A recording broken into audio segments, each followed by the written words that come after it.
In the far edge of the galaxy, a small planet named Zarn was dying. The skies were on fire. The cities had turned to dust. Screams echoed through broken streets. The people of Zarn, small and peaceful beings with soft blue skin and large black eyes, ran for shelter, but there was nowhere left to hide. The Vorkan Empire had come without warning. They were cruel and powerful. Their ships covered the skies like dark clouds. Their weapons melted buildings. They took no prisoners. Zarn had no armies, no weapons strong enough to fight. They had always believed in peace, but peace had betrayed them. From deep inside an old mountain base, the last leaders of Zarn gathered. Their faces were full of fear. One of them, an old female named Mira, said in a trembling voice, "Send the call." "But no one will come," another replied. "They never do." "We must try," Mira said. "Someone, anyone." They activated an ancient signal, a galaxy-wide SOS.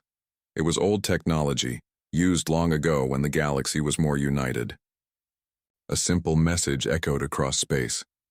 "Help us. We are dying." The signal passed through stars, moons, and wormholes. It reached powerful alien civilizations. Some saw it. Most ignored it. They didn't want to risk war with the Vorkan. Others felt sorry but said nothing. The Zarn were alone. Except one signal didn't go unanswered. On a blue and green planet called Earth, far away from Zarn, the message reached a human military outpost on Mars. A red light blinked on a quiet console. A young officer read the message, his face turned cold. He called his commander. Within minutes, the message reached Earth's Defense Council. "Zarn," the leader of Earth's fleet said, reading the message. "They're being attacked by the Vorkan Empire." "Do we have a treaty with them?" someone asked. "No, they're strangers." "Then why should we care?" The room was silent for a moment. Then General Westwood stood up. "Because someone cried for help, and that's enough." Within hours, Earth's largest warship, the Crimson Blade, left orbit. It was shaped like a spear, dark gray with red glowing lines. It moved through space faster than light. Behind it came smaller attack ships, all part of Earth's rapid strike fleet. The Zarn didn't know this yet. On their planet, everything was still burning. Families huddled underground. Children cried. The last city was about to fall. A loud explosion shook the ground. The Vorkan had reached the mountain. Mira closed her eyes. "It's over," she whispered. Then the sky turned red, but not from fire. A huge shadow passed over the battlefield. The Vorkan soldiers looked up in confusion. From above, a deep sound echoed, like thunder trapped in a metal drum. The Crimson Blade had arrived. Without warning, giant beams of light shot from the human ship. Vorkan tanks exploded. Their soldiers were thrown into the air. The mountain base was untouched, but the Vorkan near it vanished in fire. From the ship, strange shapes began falling. Humans in heavy armor. They looked like metal giants, twice the size of a Zarn. Their helmets glowed red. Their steps shook the ground. Each held weapons that made the air scream when fired. The humans did not speak. They moved fast, clean, like they had done this 1,000 times before. In minutes, they pushed the Vorkan back. Some Vorkan tried to run, they didn't make it far. The Zarn, watching from hidden tunnels, were shocked. These creatures from Earth were terrifying, powerful, ruthless. Mira stared at one human soldier as he walked through smoke and fire like it was nothing. "Who are they?" she whispered. Another Zarn, young and scared, said, "I think they came from Death World Earth, the place full of storms, beasts, and war. They're not like us." "They answered our call," Mira said, voice soft. "But what did we bring here?" Far above, the Crimson Blade scanned the planet. More human ships arrived. Satellites went into orbit. Drones began flying in every direction. Earth was not just saving Zarn. They were preparing for war. In a dark room inside the ship, Commander Hayes watched the map of Zarn. He pointed to enemy strongholds. Take them out, he said coldly. No mercy. But sir, someone asked, what if the Vorkans send reinforcements? Hayes smiled, but it was not kind. Then we'll show them what happens when you answer an SOS from Earth. The war had just begun. The Zarn had cried for help, and humanity had answered, not with words, but with firepower. Smoke still covered the skies of Zarn. Fires burned where cities once stood. But something had changed.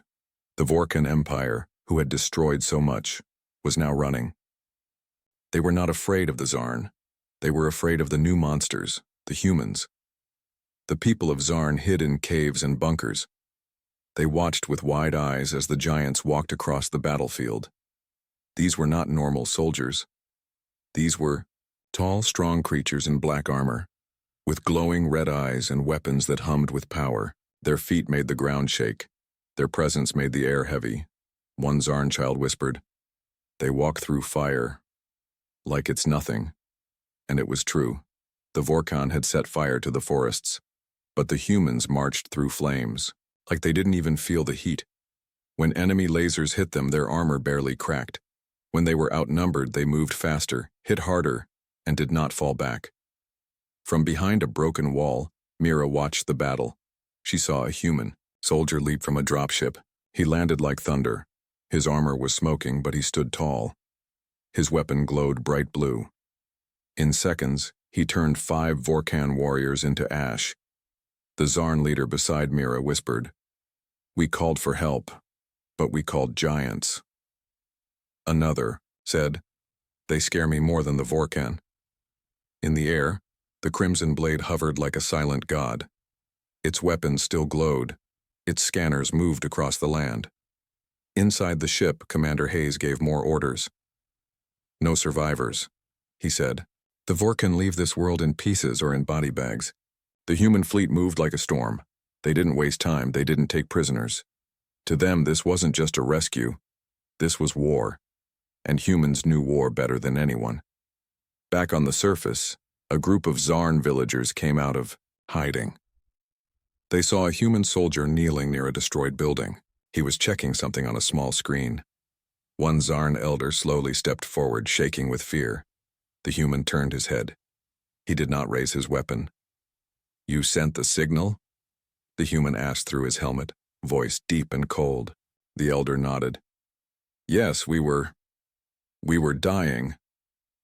The human looked up at the sky for a moment, then spoke again. "You were smart to call, but remember this. Earth answers only once. Make it count." Before the elder could reply, a loud boom echoed in the sky. A Vorkan ship appeared. It started firing on the human ground team. Missiles rained down. Explosions lit the fields. But the humans didn't run. They activated shields. A soldier raised his hand and a drone flew up and hit the enemy ship. One blast, one direct hit. The Vorkan ship exploded in flames. The sky went quiet again. The Zarn had never seen such power. Not even the Vorkan were this strong. Later that night, in a quiet bunker, Mira sat with other survivors. A human officer came to speak with them. He removed his helmet. His face was hard, his eyes sharp. "We are from Earth," he said simply. "You called for help. We answered, but you need to understand something." The room went silent. "We are not saviors, we are soldiers. We don't come with peace talks, we come with weapons. We come when peace has failed." Mira asked, "Why did you come at all?" The human looked her in the eye. "Because no one else would. And because Earth remembers what it's like to burn." The words hit hard. The Zarn had always seen humans in stories, as wild, dangerous, and brutal. But now they saw them for real. And it was more than stories. These were beings who had lived on a death world full of storms, monsters, and endless war. They had survived everything, and now they had brought their fire to protect the weak. Some Zarn were afraid, some were thankful, but all of them knew one thing: nothing would be the same again. At the edge of the forest, a group of human soldiers stood guard. One of them looked up at the stars.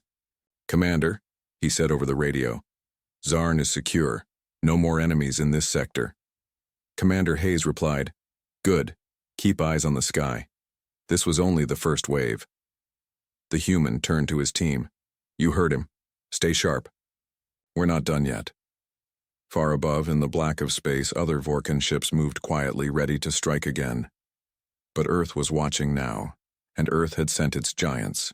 The sky above Zarn was finally quiet. The fires were dying.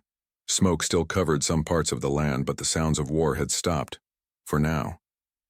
The people of Zarn came out from the caves and ruins, looking up at the strange ships that hovered, silently. The humans were everywhere now, walking through the broken cities, checking machines, guarding roads, but no one knew why they had really come. Inside the old government hall, Mira stood with other Zarn leaders. A group of humans had arrived. They were not wearing heavy armor now, only dark uniforms. One of them stepped forward. His face was scarred. His eyes were cold and serious. "I am Captain Rourke," he said. "You called for help, so we came." Mira nodded slowly. "We didn't know that Earth would answer." Rourke looked around. "Most don't think we will, but we do. When someone calls for help and no one else comes, Earth does. That is our law now." Another Zarn leader asked, "Why? You're not part of the Galactic Union. You have no treaty with us. Why would you risk war with the Vorkan?" The human stayed quiet for a moment. Then he spoke again, slower this time. "Because we remember what it feels like to be alone. Earth was once like Zarn, weak, ignored, attacked." He pointed to the sky. "Long ago, we also sent a signal. No one came.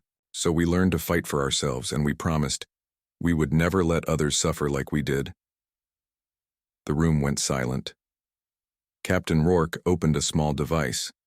It showed old images of Earth's past, cities on fire, soldiers in trenches, giant machines rolling over battlefields, mushroom clouds rising in the sky.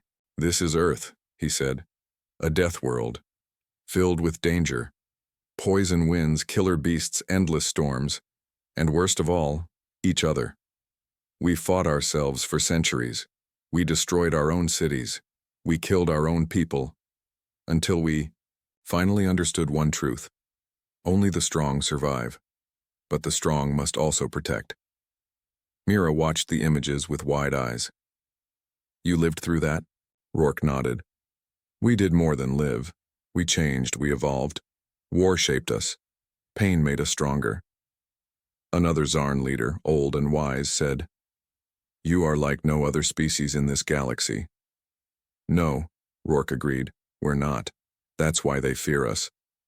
He turned off the device and looked at them again. "You must understand something important. We didn't come here for glory. We didn't come for rewards. We came because you were left behind, and Earth doesn't forget the forgotten." Outside, the hall Zarn children watched a group of human engineers build a shield generator. The humans worked fast. They didn't speak much, but their actions were clear. They were preparing for another attack. One small Zarn girl walked up to a female human soldier. She was nervous but curious. The human looked down and smiled a little. "Are you a real human?" the girl asked in a small voice. The soldier nodded. "Yes. Don't worry. We're here to protect you." "Are you scared of the Vorkan?" "No," the soldier said. "We've faced worse." The little girl smiled. "You're like giants." Back inside the hall, Mira spoke again. "Captain, the Vorkan won't stop. They'll come again. Maybe with more ships. Maybe with their emperor." Captain Rourke gave a short nod. "Let them come. Earth is ready. And this time they'll know we are not peaceful diplomats. We are warriors." Mira looked at the other leaders. "Then we must prepare too. We can't always hide." Rourke's expression changed. He almost smiled. "Good, because we don't fight for people who won't stand up." Later that night, a message was sent from the Crimson Blade to Earth. It read, "Zarn has been secured. Locals are beginning to understand. Vorkan resistance remains possible. Requesting reinforcements." On Earth, in a tall black tower, The High Commander read the message. She stood by the window, watching the stars. "Prepare the Titan," she said to her staff. "Yes, ma'am." Back on Zarn, Captain Rourke stood on a hill. He looked down at the city. Fires still burned. The ground was scarred, but lights were turning back on. People were walking again. Hope was returning. A young soldier walked up beside him. "Sir, why do we always go where no one else does?" Rourke didn't look at him. He kept watching the sky. "Because when others run," he said, "humans walk in, guns ready." And far above, hidden in deep space, Vorkan warships were gathering again, this time in full force. The real war had not even started yet, but Earth was ready. The sky above Zarn was quiet for 3 days. People started coming out of hiding. Families searched for each other. Broken homes were cleared and small fires were put out. For the first time in weeks, the Zarn people slept without fear, but the humans did not sleep. Captain Rourke and his team worked non-stop. Earth's machines were digging defense lines, setting up shield towers and building autoguns that could shoot enemy ships from the sky. Human drones flew across the sky day and night, watching, scanning, preparing. "We're not done yet," Rourke told his soldiers. "The Vorkan will come again. And this time, they'll bring more." He was right. On the 4th day, the signal came. "Multiple ships detected," said a voice from the Crimson Blade. "Big ones. Vorkan war cruisers. 3 minutes until they enter Zarn's orbit." Red lights flashed. Sirens screamed. Human soldiers ran to their battle stations. Guns moved into place. The sky filled with small fighters. The Zarn watched in fear. Mira stood on a high hill with her people. "They're coming again," she whispered. But this time, they were not alone. Captain Rourke stood beside her, calm and ready. "Stay down. Let us handle this." Above them, the stars began to move. Black shapes covered the sun. The Vorkan had returned, with a full strike force. Their ships looked like huge metal beasts, long, sharp, full of weapons. Hundreds of fighters poured from their bellies, rushing toward the surface like a swarm of angry insects. "Hold fire," Rourke said into his radio. The human ships waited. The enemy came closer. "Now!" The sky exploded. Lasers and missiles filled the air. The Crimson Blade fired its main cannon. One Vorkan cruiser broke in half, burning, spinning, and falling to the ground. Human fighters moved like wolves, fast and deadly, cutting through the Vorkan swarm. On the ground, heavy guns roared to life. Human mechs walked across the battlefield, shooting into the sky.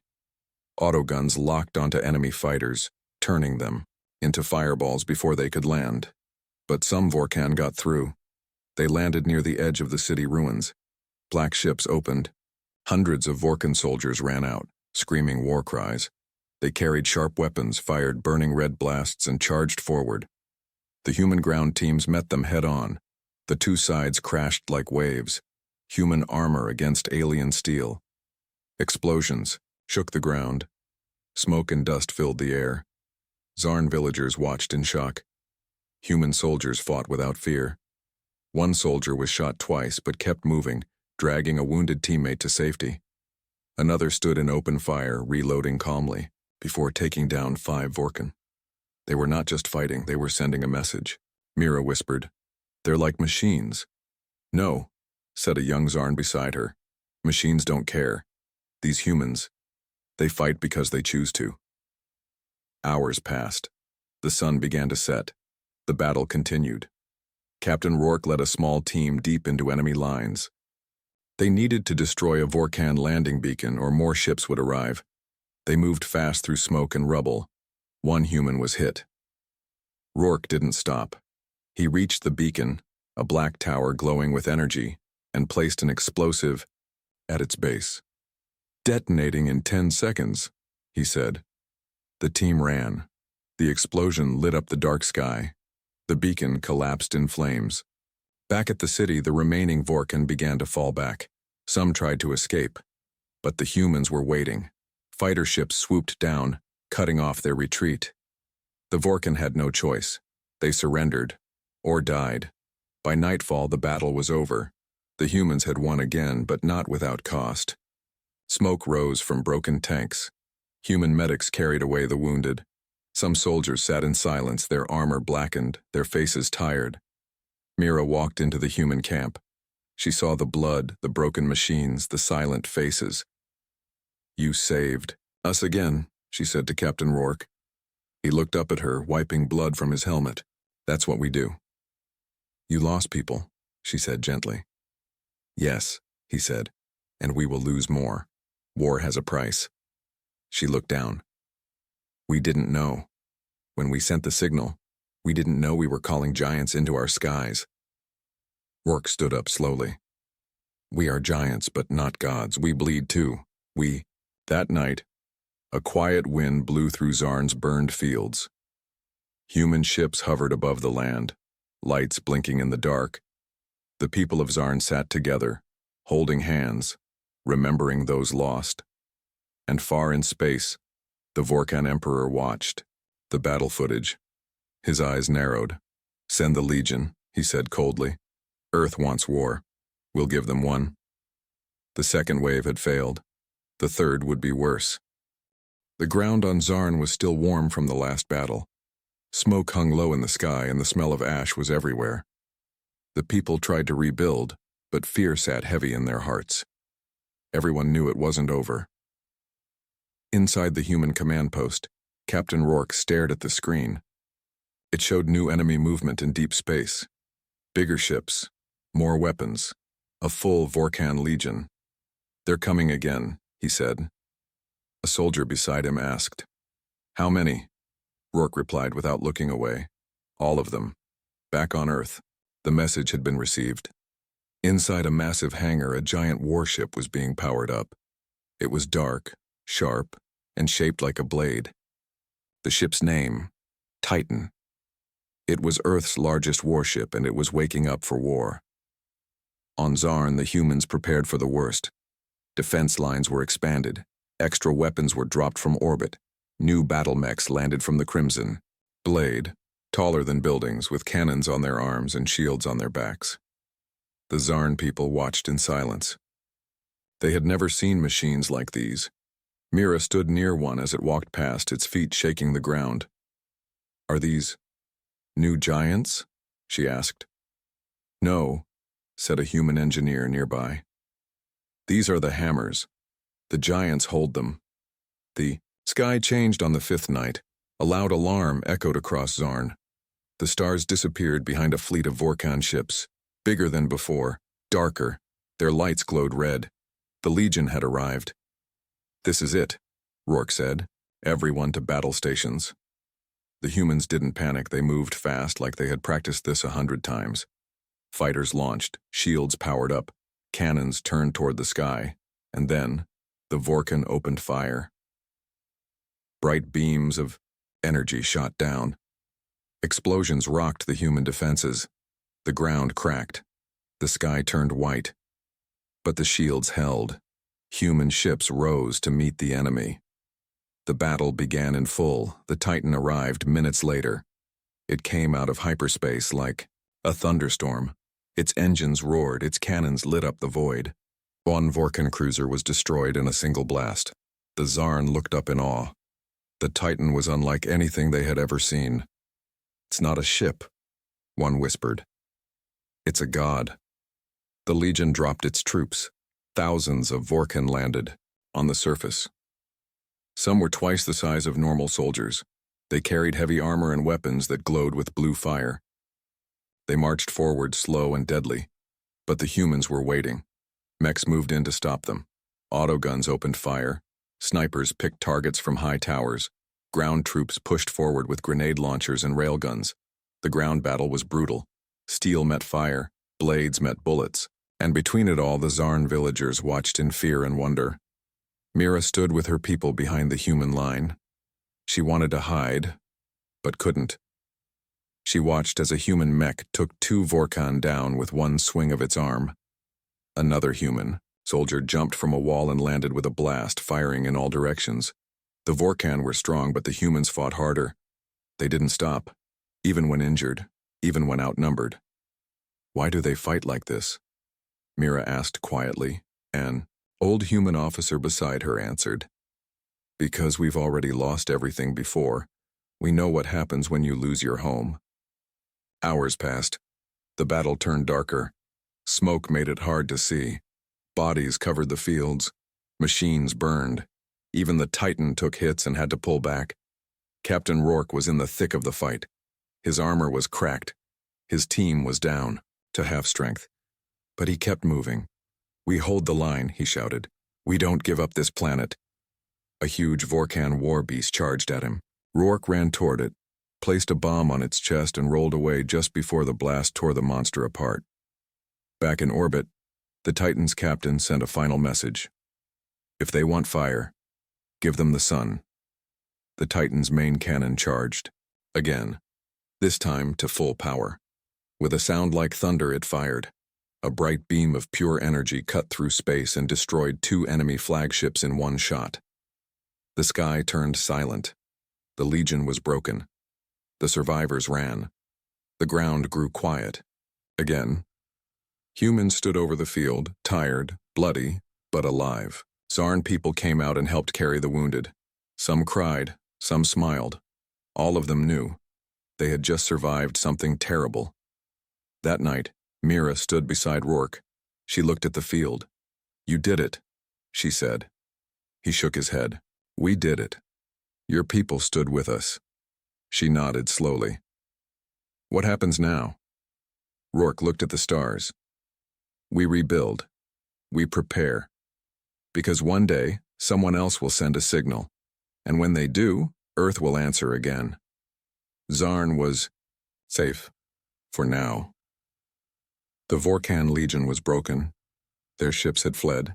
Their soldiers were either dead, captured, or scattered in the wild. The sky was clear again. The people walked the streets without fear. But something heavy still hung in the air. The humans were not celebrating. Inside the command base, Captain Rourke stood in silence. His armor was cracked. His arms were bandaged. Across the room, a wall showed the names of fallen soldiers. More names appeared each hour. 72 lost, said a young soldier beside him. Over 100 wounded. Rourke didn't answer. He just stared at the wall. They died for a planet that isn't even theirs, the soldier said. That's what makes them human, Rourke replied. Outside, the Zarn people worked with human engineers to clear debris. Children helped carry water. Families brought food to tired soldiers. Something new was growing between the two species.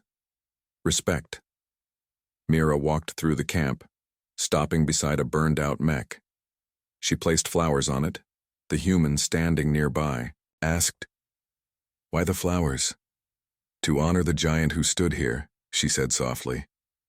Your machine fought like it had a soul. The soldier smiled a little. Maybe it did. Or maybe the soul was in the pilot. Later, Mira met with Captain Rourke. He looked older now, tired, worn, but his eyes were still sharp. You kept your promise, she said. You didn't leave us. I don't leave people who ask for help, he said. She nodded, then asked, But at what cost? Rourke looked away. Too high. Always too high. The two stood in silence. Then Mira said, We've decided. Zarn will join Earth's protection network.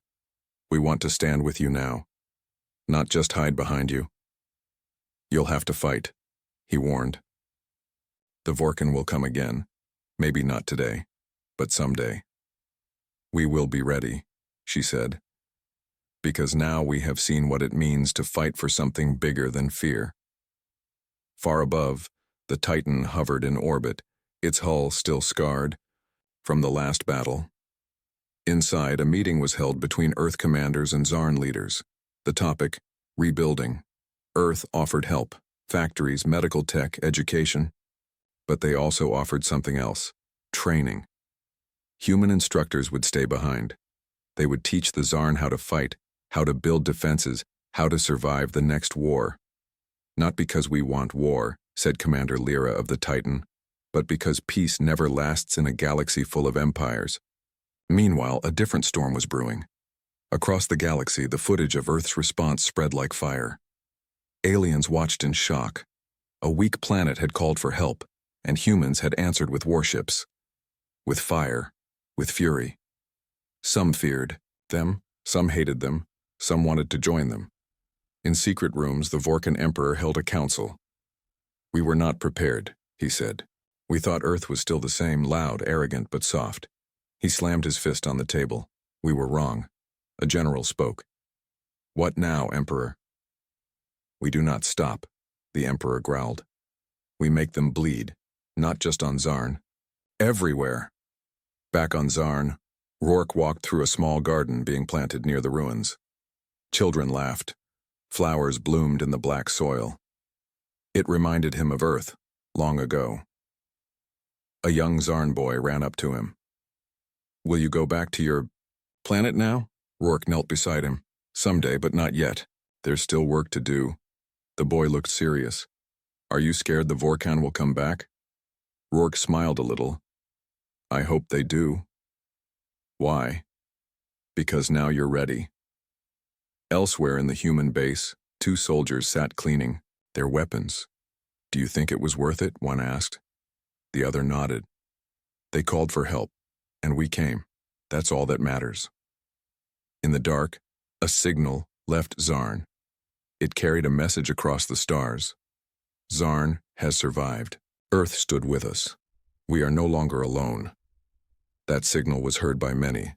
Some cheered, some prepared for war, and others began to whisper Earth's name in fear, because mercy had come with missiles. Kindness had come with cannons, and, when Zarn cried for help, humanity answered with firepower. The price had been high, but the message was clear. Earth would never ignore a cry for mercy again. 1 month had passed since the battle on Zarn. The city was slowly rebuilding. Human engineers and Zarn workers worked side by side. New roads were made. Fresh water systems were running again. The people smiled more now. Children played without, looking at the sky. But deep in space, a storm was moving. The Vorkan Empire was not finished. They had sent a warning to Earth, a message in fire. On a distant colony, they attacked without mercy. Civilians, men, women, and children, were wiped out. The sky turned red. The signal was clear. You protect others, but who protects you? Earth received the message. They did not speak back. They moved. Inside Earth's War Command, the generals met in silence. One of them, General Hayes, stood and said, "They made it personal. They think we'll hide behind peace." Captain Rourke, still recovering on Zarn, listened to the orders from his communicator. "Rourke," said Hayes, "it's time." Rourke nodded slowly. "Understood." The humans began to move ships, not to defend, not to hold ground, but to strike. Operation name. Final answer, it was not a rescue mission. It was war. Across the galaxy, fleets launched from hidden bases. Old Earth alliances activated. Ships painted black with red markings, death squads, joined the movement. AI drones flew in silence, carrying payload strong enough to crack a moon. The message from Earth was short. You wanted fire. Now meet the storm. On Zarn, Mira watched as the Crimson Blade left orbit. Behind it, 5 more ships followed. Each carried weapons built for one purpose: ending wars. "Where are they going?" she asked a human officer. The man answered, without looking up. "To the Vorkan homeworld," she gasped. "You're going to invade?" He looked at her. "No. We're going to finish what they started." Mira felt a chill in her chest. She had seen the mercy of humans. Now she would see their wrath. In deep space, the fleet arrived at the edge of Vorkan territory. A large red sun burned in the distance. Human ships moved into position. Fighters launched. Bombers armed. Then the Vorkan fleet appeared. Thousands of ships, their biggest armada. The Emperor himself watched from his throne room.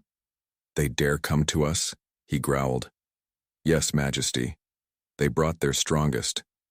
Then show them we are stronger. The final war began. The sky tore open. Missiles flew like falling stars. Lasers burned through steel. Human ships moved in perfect waves like hunters in water. Every blast was a message. This is what happens when you attack Earth. The Titan arrived last. It came from hyperspace behind enemy lines. Its cannons were already charged. With one blast, it broke 3 Vorkan capital ships in half. The Emperor screamed, "Destroy." That thing burned them all, but the humans kept coming. Rourke led the ground teams. They landed on a Vorkan moon base, one of the main control centers. Mechs dropped from orbit, crushing defenses. Human soldiers moved through fire and acid rain, never stopping. They didn't come to take land. They came to break the Vorkan war machine. And they did. Fuel lines exploded. Command centers collapsed. Enemy leaders ran or begged for mercy. But Rourke gave no answers. By the end of the 3rd day, the Vorkan surrendered. The Emperor was dead. His palace burned. The human flag stood on Vorkan's soil, not to conquer, but to mark the end. Back on Zarn, Mira stood at the top of the rebuilt tower. She received the final message from Rourke. "We're done," the message said. "It's over." Tears filled her eyes. She looked up at the peaceful sky and whispered. They cried for help, and death answered. But not evil death, not blind rage. A death that came only when all peace was gone. A death that spoke with thunder. A death called humanity. Weeks later, the galaxy changed. No one dared ignore Earth now. Alien governments opened peace talks. Old enemies sent gifts. And in the center of it all, Zarn became a symbol. A world once weak, now strong. A world that had cried for help and been answered. Humanity returned home. Their ships landed to cheering crowds. Some soldiers retired. Some trained new defenders. But all of them knew the truth. Peace is not free. It is earned and protected. Rourke walked through a quiet park on Earth.